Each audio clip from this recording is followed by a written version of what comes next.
Bon dia a tots i a totes en una entrevista més i avui que és el Dia Mundial de l'Obesitat, avui 4 de març de 2024 tenim en Ladros en directe al nostre nutricionista de la casa, a Cristian Fernández. Bon dia.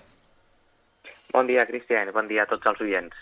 Pues bé, t'havien cridat avui perquè avui és el Dia Mundial de l'Obesitat i m'agradaria que ens pogueres primer donar una mena de dades de quantes persones aquí a Espanya tenen obesitat. Doncs sí, doncs mira, és una dada molt preocupant. De fet, és com una epidèmia perquè doncs, amb el pas del temps doncs, l'estadística no para d'anar pujant i les dades que tenim, les últimes dades que són respecte a l'any 2020, doncs estem parlant de que un 17% d'homes de 18 anys adults aquí a Espanya, un 17% estan en obesitat i les dones un 16%. Llavors estem parlant d'una proporció molt gran i que afecta a una bona part de la nostra població aquí, no? A Espanya. I també hem de recordar que en quant a nivell mundial, en quant a dades, l'obesitat doncs, causa quasi 3 milions de morts a l'any. 3 milions de morts a l'any en tot el món està causant aquesta malaltia. La veritat que, com bé dius, no, són dades preocupants i també m'agradaria, des de la teua experiència com a professional, què creus que causa que tanta gent aquí al nostre país estiga obesa? Doncs bàsicament són dos factors, no? Un principal també seria, com a més prioritari, seria el tema de que no hi ha suficient moviment en el nostre dia a dia, és el que es diu el sedentarisme, no? El tipus de feina, el tipus de context i d'entorn en el que ens estem sempre, no? Imbuïts amb la nostra feina i de més.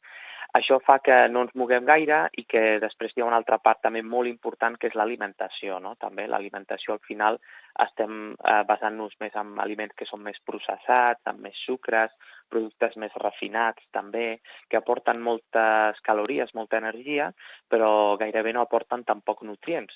Llavors ens estem emmalaltint en aquest cas, no? Hem de recordar que l'obesitat a nivell clínic és una malaltia com a tal, i bueno, a nivell clínic un dels valors que es detecta doncs és amb l'IMC, que l'IMC, si vols, ara també parlem de què és.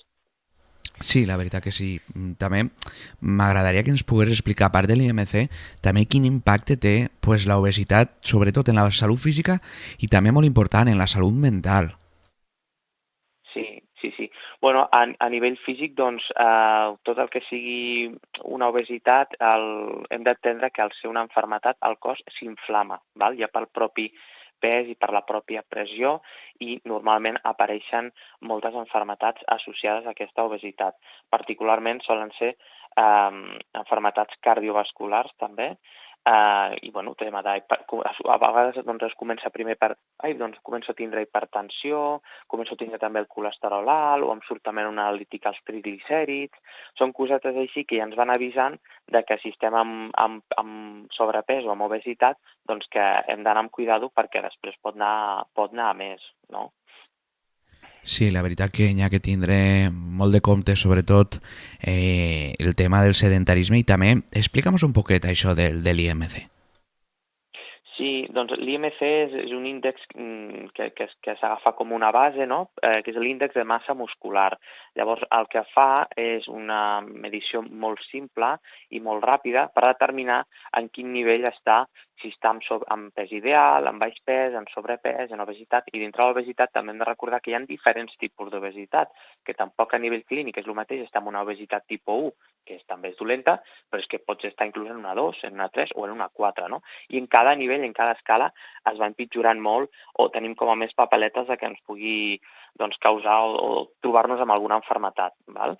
Llavors és molt important baixar-ho en aquest aspecte, no? I què més em preguntaves, Cristian? També et preguntava sobretot el valor mental, no? Perquè una persona, Sí. quan es veu malament físicament, mentalment també afecta molt.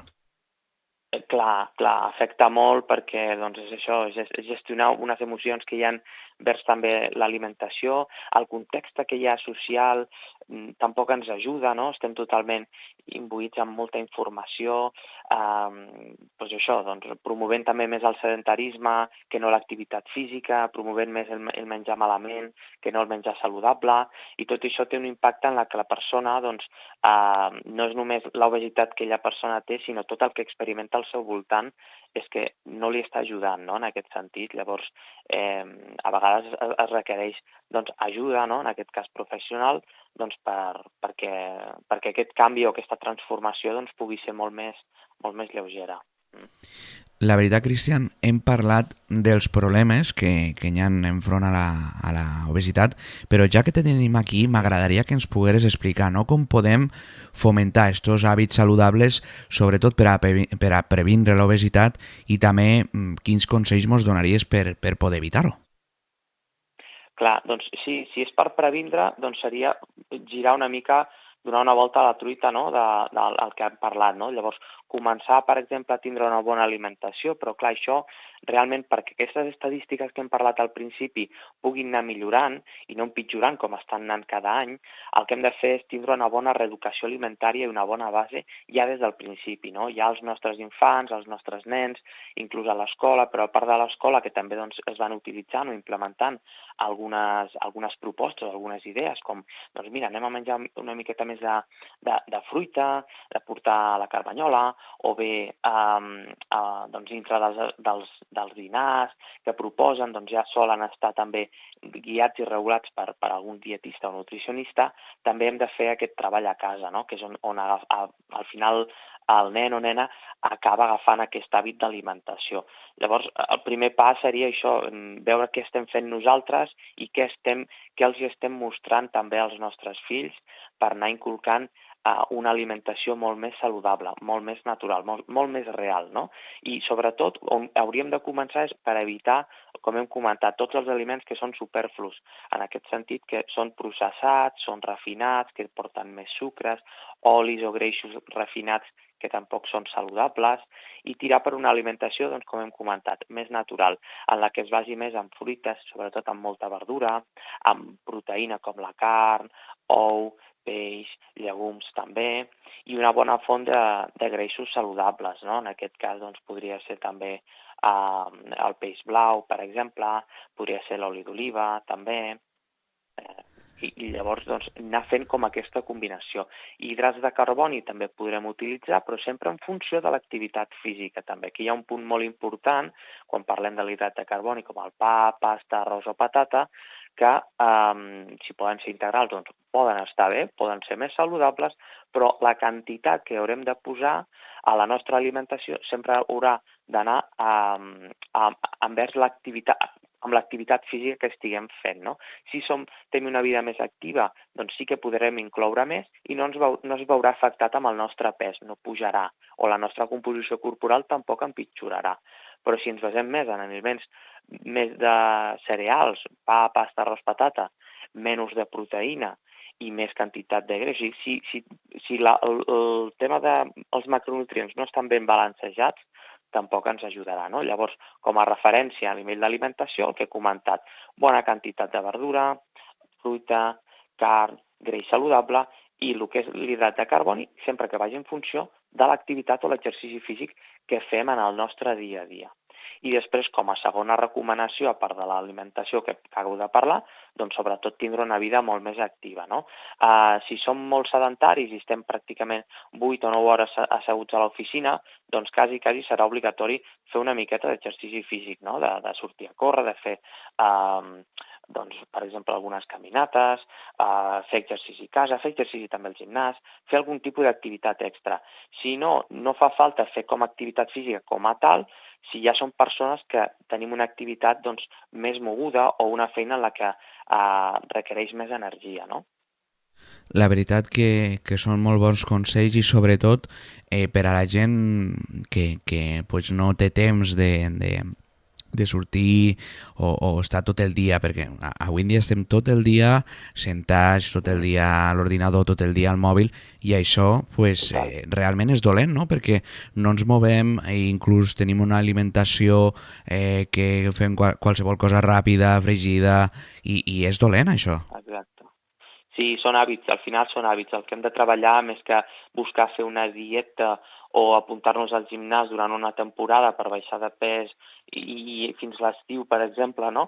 No és aquest el concepte, perquè això serà una cosa temporal i que després tornarem als hàbits que ja tenim de sempre. Llavors hem d'anar canviant aquests hàbits i, com he dit, per una persona adulta doncs els hem de canviar, però per una persona que està començant la seva vida com un nen o una nena, doncs aquests hàbits es poden instaurar d'una forma molt més natural, molt més orgànica i que ja li serviran per sempre, no? Per no cometre aquest error doncs, que hem tingut potser nosaltres i hem estat amb tanta immersió ja des de petits, no? Amb uns mals hàbits. Llavors, anar treballant aquests hàbits a poc, com hem comentat, potser fer millors eleccions a l'hora d'anar a comprar al supermercat, també mirar de tindre una vida més activa i si no la tinc, doncs mirar de fer alguna activitat física, no? No fa falta que t'apuntis al gimnàs expressament si no vols, però fer alguna activitat que a tu t'agradi i que doncs, representi una mica d'estímul pel teu propi cos, no? Que, per exemple, doncs, que a nivell cardiovascular també s'acceleri una mica el cos, que hi hagi diferents intensitats, perquè al final doncs, estem preparats, la nostra biologia està preparada per moure's i doncs, per tindre aquests estímuls. I és amb aquests estímuls, també a nivell d'exercici físic, on el cos progressa, on millora una miqueta més la capacitat cardiorespiratòria, cardiovascular, a nivell també de múscul. Llavors, tot això és important que a poc intentem anar introduint aquests hàbits més saludables, deixar més les pantalles de banda i tindrà més activitat i sobretot si pot ser a l'aire lliure també és important que ens doni el sol perquè la majoria de persones que tenen obesitat tenen dèficit de vitamina D. Molt probablement la majoria de persones que tenen obesitat estiguin prenent un suplement o el metge els hagi donat alguna cosa per prendre la vitamina D, perquè és una vitamina liposoluble que s'acumula en el greix i llavors no és que la persona obesa que té falta de vitamina D no tingui vitamina D, té molta vitamina D. El que passa és que la té seqüestrada, la té atrapada, tot el greix que té. I la persona que comença a perdre greix, quan comença a baixar de pes, aquesta vitamina D es comença a alliberar pel nostre cos i ja tornem a tindre els nivells de vitamina D.